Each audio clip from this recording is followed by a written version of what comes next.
Friends, तो आज आम ये वीडियो डिस्कसन करवा दुईटा इयर ड्रप विषय सेम कंपानी इयर ड्रप्स आ पाखापाखि सेम कम ता विषय आम डिस्कसन करवा। ये इयर ड्रप्र ना कौन ना गोटे हूँ वाक्सनिल एक्टिव आ गोटे हूँ वाक्सनिल ओ। तो ये दुईटा भितर आम डिस्कसन करवा या भितर डिफरेन्स कौन आ कौ क्षेत्र में डॉक्टर मैंने प्रेस्क्राइब करती। तो प्रथम वीडियो देखा पूर्वर मुझे गोटे माने बढ़िया कथा कहि कि ये जो मेडिसिन गुड़ाक मुझे यहाँ आप डायरेक्ट लगेवा कथा नुह, डॉक्टर मानकर रेकमेंडेशन रे लगेवा दरकार। डॉक्टर माने को डॉक्टर ENT स्पेशलिस्ट, ठीक अच्छे।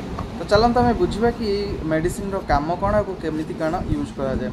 यदि वाक्सनिल ओ रो कथा कहबा या भितर कौन अच्छी ना ऑलिव ऑयल इयर ड्रॉप्स जोटा अच्छी जोटा बीपी मीन्स ब्रिटिश फार्माकोपिया। तो ये अनुसार यार काम मेनली कौन करा जाए ना जितेबाला आम कान रे वाक्स माने जोटा भुआ कहते ओडिया रे वाक्स डिपोजिशन अधिक हो जाए आ धीरे धीरे कौन हम ड्राए हवा को लगी जाए आम सेल सहित लगी जाए पूरा चमड़ा सहित माने जो आम भीतर जो इनर इयर जो इयर कैनाल अच्छी ता भीतर लगी जाए। तो लगिला फल जितेबाला ताकू आम बाहर करने चेष्टा करती डॉक्टर मैंने जिते सफा करती चेष्टा करती से बहुत पेन हुए बाहर ना बहुत कष्ट हुए। तो से सॉफ्ट करी बाहर करने आम कौन करती ना वाक्सनिल ओ को आम व्यवहार कर नॉर्मली भी यहाँ को आप व्यवहार करेंगे वाक्स को सॉफ्ट करने, ठीक अच्छे।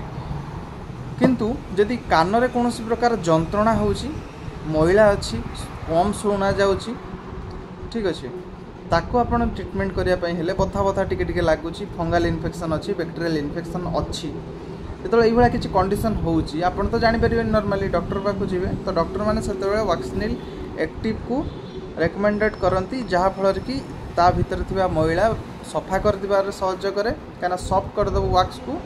सेकेंड कथा जो पेन हो से पेन को पूरा कमे देव। आउ कौन ना यार काम हो जो बैक्टेरियल इन्फेक्शन किंबा फंगाल द्वारा इन्फेक्शन होता भी ये मारिदे पार ये क्लीयर कर पार।